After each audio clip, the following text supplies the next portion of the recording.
Duterte.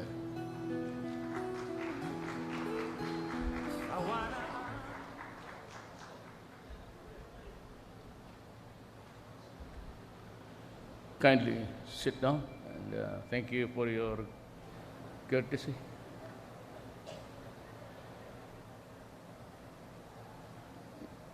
Executive Secretary Salvador Mijaldía and the other members of the Cabinet, His Excellency Quoc Tuan, Vietnam Ambassador to the Philippines, Pasay City Representative Amy Calixto Rubiano,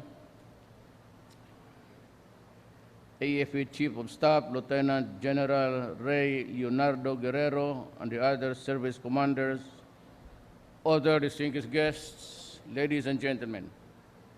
Today, I am leaving for Da Nang, Vietnam, for the 2017 APEC Economic Leaders Meeting.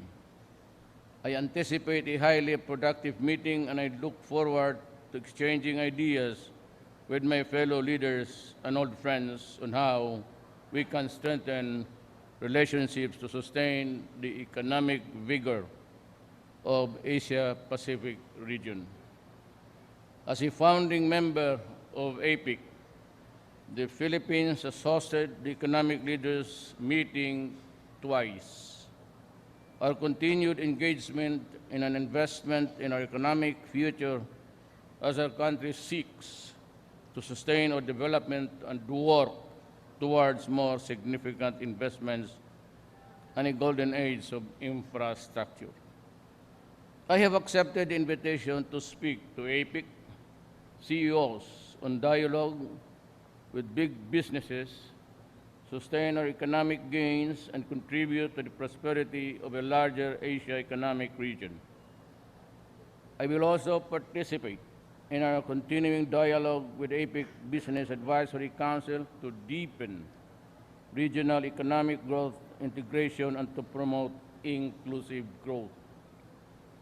When the Philippines hosted APEC, we have put forward these important initiatives of promoting inclusive growth, investing in human capital development, and the fostering of MSME participation in the global market. In the APEC meeting in Lima, Peru, I strongly supported the APEC Services Competitiveness Roadmap, a key outcome of our country since the services sector is the biggest contributor to our GDP. Ibig sabihin, tao. I made a strong pitch for food security through sustainable economic, agricultural, forest, and fisheries, beneficial policies to MSMEs, regulatory reform, human capital development and connectivity, and inclusive growth. This year will amplify that call for renewed vigor. We will continue to reiterate the themes of our development economic growth in order to reinforce our strategic importance to achieve the goals of realizing a prosperous Philippines with equal access to opportunities to all. As chair of ASEAN, we will use these platforms of ASEAN and APEC to promote advocacies close to the heart of every Filipino. Access to international markets of our MSMEs, a comfortable life for our people. Comfortable lang, okay na ako. Not so good a life or a luxurious life. I only dream for my country, a better life for our people, food security, connectivity, the rule of law, anti-corruption, and regional security. At the inaugural dialogue between APEC and ASEAN, as ASEAN chair, I will engage the leaders of our greater Asia-Pacific region to commit in pursuing our shared economic prosperity. This as we work jointly to ensure that our region is secure, from the menace of transnational crimes such as illegal drug trade, terrorism, and extremism, and crimes at sea, or what you would know as piracy, if you may. Finally, we give support to our ASEAN brother, Vietnam, who holds this year's economic and the APEC chairmanship.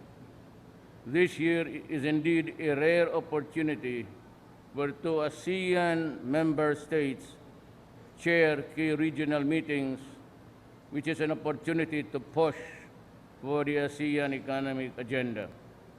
Upon my return, I hope to build up on the discussions at the APEC to boost the Philippines and ASEAN's agenda in our chairmanship of the 31st ASEAN Summit and related other summits. Thank you, and may you have a good day. Maybe I can... Secretary Andanar, if you have some guys who would like to ask questions, I would gladly We have CCTV. entertain. Mr. President, we have a reporter from CCTV to ask a question. Maraming nakalinya. Isa-isa lang. Bigat ang kalaban. Afternoon, President. This time in Da Nang will be a special meeting between APEC and ASEAN. Yes. It's APEC ASEAN dialogue, leaders dialogue meeting. And I know as a person of ASEAN, you will be hosting that meeting. And also, Chinese President Xi Jinping will also deliver an important speech on that meeting. So I would like to know, as the chair of ASEAN, what kind of expectation you will raise on that meeting, and what's your expectation from Chinese side you want to hear on that meeting? Thank you, sir. Well, first of all, they should be hearing me as I would deliver the plenary first round, and maybe I'll talk about economic imbalance and the impact of globalization on those countries who are left behind. Those countries like us who export resources and they are manufactured outside of the country and we import them again, double the price of what we get when we export. These are the things that globalization has created a big gap. I hope that the economic giants would make the adjustments. Total, yung kung anong ibigay nila sa atin, kita na nila yan eh. It is not taxes of the people of their own country, but rather what they have maybe earned over the years as they occupy a higher ladder in the agenda of the economic world. So, and terrorism, and of course the China Sea. It's about time that ASEAN countries, not really to confront, but to make clear to us what China really wants. I suppose that I'd bring the matter because while we were focused on the dangers of North Korea regarding its saber rattling, and lahat doon nakatingin, I do not take it against China. He has claimed every part of it and nobody stopped him. So, tanungin ko lang siya, what are the stakes? You want to control the passage or do we have the free passage? Unbridled, undisturbed, unmolested, while we use that small way from the Indian Ocean, the Indo-China Pacific, which is facing Palawan.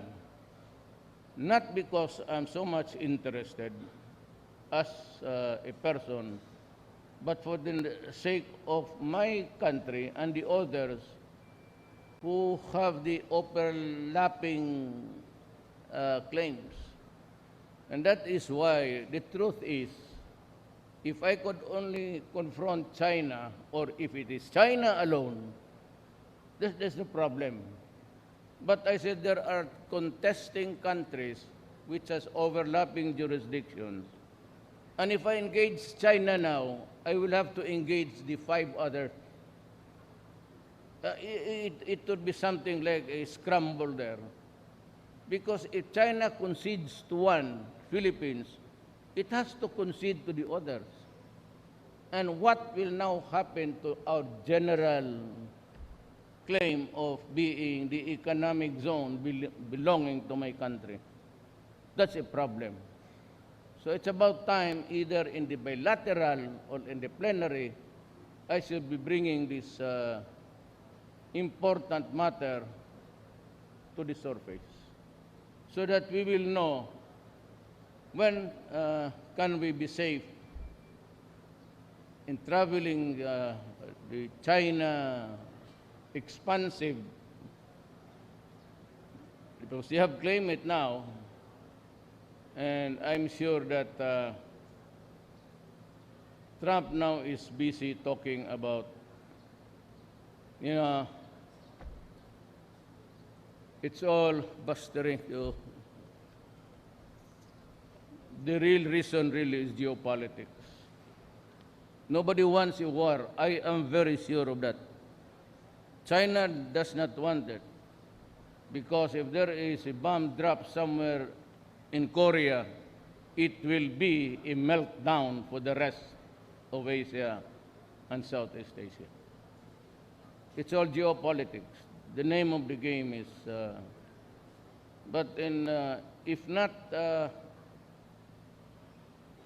maybe handled properly,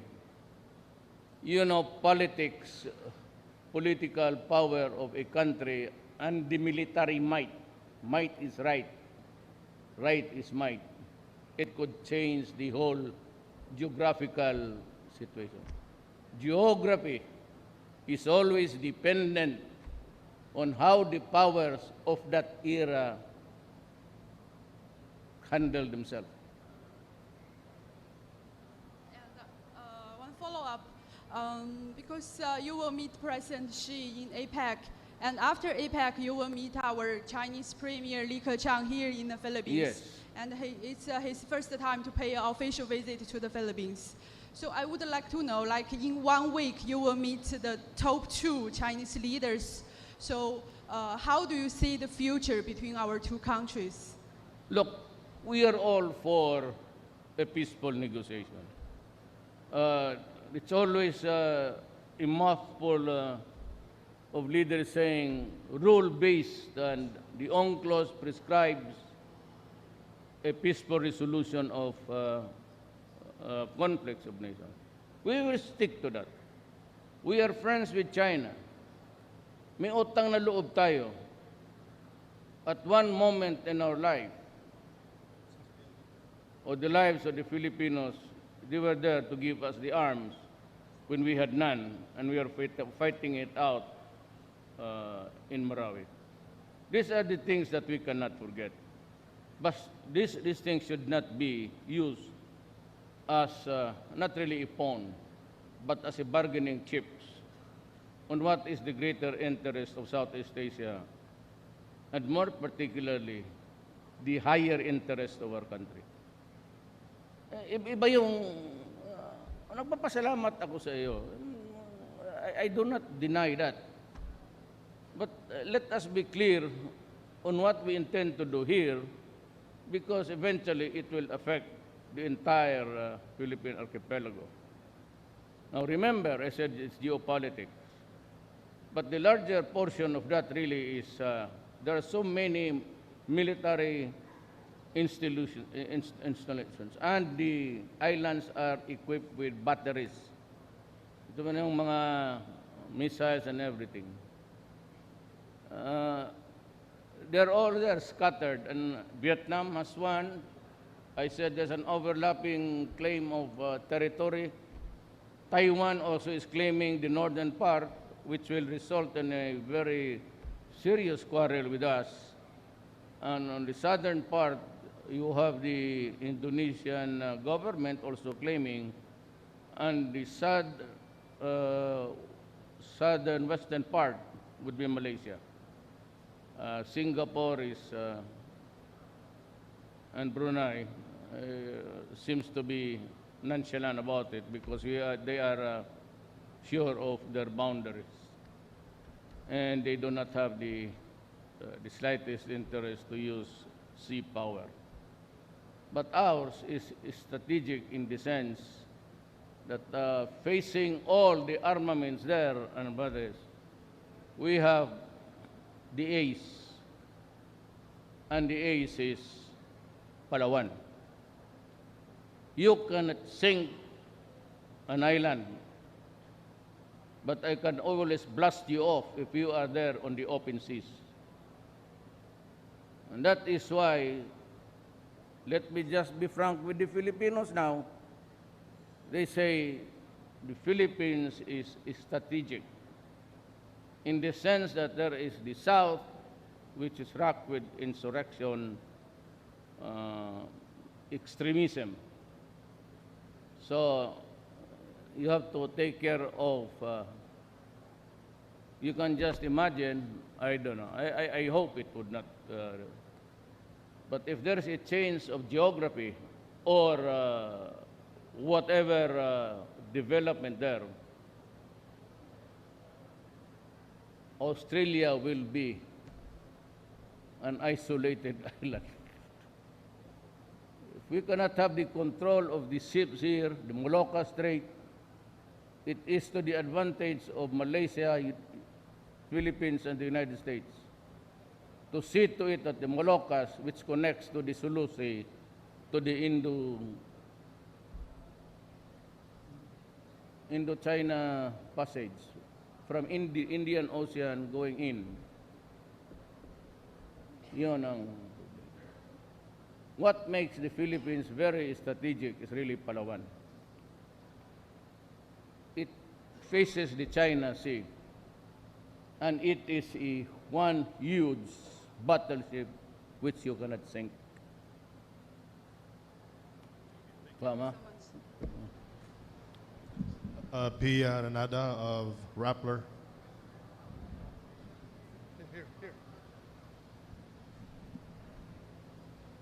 Good afternoon, sir. Are you with Rappler still? Yes, sir. Rappler ka, no? Yes, po. Good. Sir, can I just go to my question first?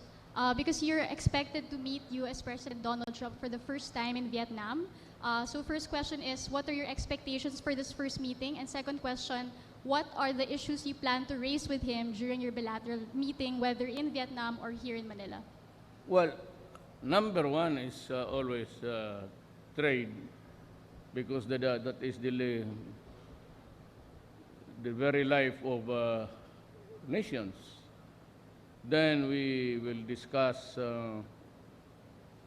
extremism, terrorism, and third, maybe sa bilateral, they might want to ask a very definitive position of the Philippines vis-a-vis with China. Yeah. And to all of these things, I would just say that we all hunger for peace. And if we can talk about it in a very civilized manner, I would be glad to participate in the discussion. Sir, just to clarify the point about China, you said you wanted to discuss with President Trump their position vis-a-vis the South China Sea Yes, dispute? of course. What exactly will you tell him? What would you want to impart to him about this issue? China? To Trump, sir, yung China issue with Trump. Well, my response would always be based on what they have agreed on. I think they're meeting ahead, and we will wait for the results. And I will be in a position to give him at least a balanced answer. Sir, are you going to I am not, the Philippines is not beholden to anyone. The Philippines is a sovereign state. I will not allow anybody to impose anything on my country. I will listen to you. But if it is not to the best of interest for my country, I will ignore you. Sir, just again, medyo not clear pa rin po yung position nyo. You want to, what position do you demand of the U.S. or would you want to ask from the U.S. with regards to the South China Sea dispute? Are you asking them to take a said side? I cannot. I have to hear them first before I make my response, because it will be based on the outcome of their talks and the points that would touch the Philippines, I said, and I would have to decide what is best for my country alone. And it will be a decision that will promote the higher interest, the greatest interest, as a matter of fact, for my country. So that's why we're meeting there. We meet as sovereigns. I will not go there as a subservient lackey of anyone, including what you would like to hear from me, but which you cannot ask maybe or later on about human rights. Thank you, sir. You want to ask a question, I'll give you an answer. Lay off. That's not your business. That is my business. I take care of my country, and I will nurture my country to health. Nobody would.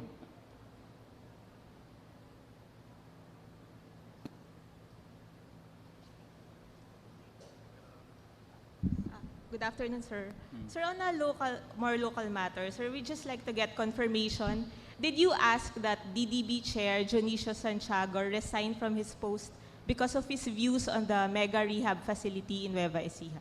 Well, ganito kasi, nagbitaw siya ng salita that it is a waste of money, that it is not the right approach. You know, you saw him in the previous administration. He was there. Bakit hindi niya ginawa? And to think na sabihin mo that force or military action alone or police action alone or both endeavors working together, eh, di ba nakita mo pa siya sa TV, pinagsisipa niya yung mga tao doon. So he came up with a very incongruous statement that I was offended. He could have asked me for an audience and then tell me all about it. Kaya kita nilagay dyan not to issue statements to the press. Nilagay kita dyan para magpunta ka sa akin kung anong problema natin sa bayan natin at turuan mo ako kung nagkulang ako kung anong dapat kong gawin. But you do not go open to the press and start to blabber. When as a matter of fact, your previous action, di ba nung siya pa, it was caught on TV, pinagsisipa niya yung tao. And then you come up with this deal that if you try to echo what is the popular, it's always what is popular. Kung sasakay ka lang dyan, I said, I do not have I cannot be re-elected. I'm there to work. And so I will work. And I rely on my judgment. If my talent is not enough, then you elect me as president, sorry. That is the only talent that I have. Sir, But I said, if it comes to destroying my country and destroying the young, I repeat, I will kill you. Sir, have you decided on Walang ano na dyan. But now, umiwas na ako. And I am really very surprised that they're still harping on me when, as a matter of fact, I have distanced myself from the PDEA. It's now the PDEA. If it works very well, then I am ready to accept. Just like in Marawi and other police and military operations, upon my orders, I take full legal responsibility. Period. You can sue me, and I will be glad to go to prison. Sir, have you decided on a replacement for Mr. Santiago? Let's talk about it when we'll have a cup of coffee in my office, and I'll tell you all about it. Sir, shift lang ako, sir, sa ibang topic. Kasi yung piloto, nagagalit na. Sir, isa na lang po. Sir, why did you order the stopping of the construction of Lipa huts in Pag-asa Island, near Pag-asa Island? What is that? Sir, sa Pag-asa Island, sir, yung... I'm not quite aware of... wala akong... Is it a housing? Or? Nipa huts for fishermen because of Chinese objections. No, China never, in fairness to China, it never took a strong arm method. They always say, you're honorable. They start said, you're honorable, can we talk about this, can we talk about this? To my mind, I said, there are so many contesting parties there, overlapping. Maybe the rest of the nation thinks that ang problema natin sa China is China alone. I said there are overlapping territorial claims there. So you have to, it's better understood in the light of just talking to the nations. Ang China naman, they allowed us to fish and they go to the Pag-asa, and I might as well, sabi ko, you can go there for a visit. As a matter of fact, you can shake hands with the commander there, the military.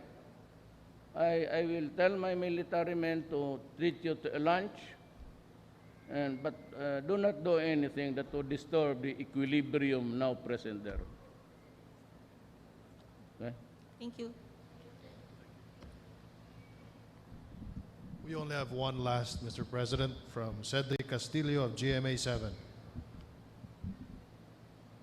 Sir, good afternoon. On the filing of the Ombudsman of usurpation of authority and graft charges against former President Aquino, Sir, Senator Trillanes says that it sets a bad precedent in that every time an operation fails, yung presidente daw po ang fa-file ng kaso o irereklamo, sir. I'd like to get your thoughts on this, and would you agree with Senator Trillanes, sir? You know, that is what life is all about.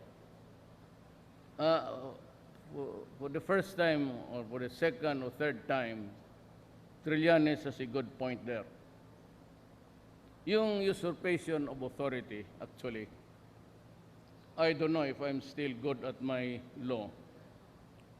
But, you know, the president has the supervision and control.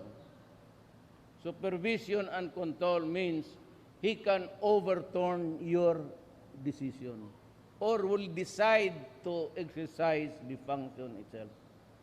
All those under the appointed officers, lahat yan sila under the control. Yung function ng police, function ng military, the president can always intervene, modify, amend, or change altogether your ideas. And if he decides to do the police work himself, he is the commander-in-chief. He's the head of government insofar as the police is concerned kasi civilian in character na. For the military, he is the commander-in-chief. For this civil, dalawa yan eh, ganon yan. Tumingin ka muna dito. Ganon yan. President is there. For the military is the commander-in-chief. For the civilian sector, mayor, lahat yan, gobernador, the police, because it's now a civilian agency, he is the head of government. Lahat yan, kanya yan. Except dito sa local officials. the President has only the supervision, meaning to say that he will oversee that everything under his supervision will do their work legally and properly. Yung mga governors, mayor, elected yan eh. But for yung appointed ng presidente, it's being headed by a cabinet member, Department of whatever, Transportation. He is the alter ego, the shadow of the president. So if the main figure overrules the shadow, usurpation of authority, yun ang sekreto, usurpation of authority. You cannot usurp what is inherently your duty. Okay? Tapos na? Sir. Thank you so much, Mr. President. That ends our pre-departure press conference. Take off na Thank ako? you so much. Yes, sir. Can I take off? Yes, sir. Oh. Thank you. Salamat po.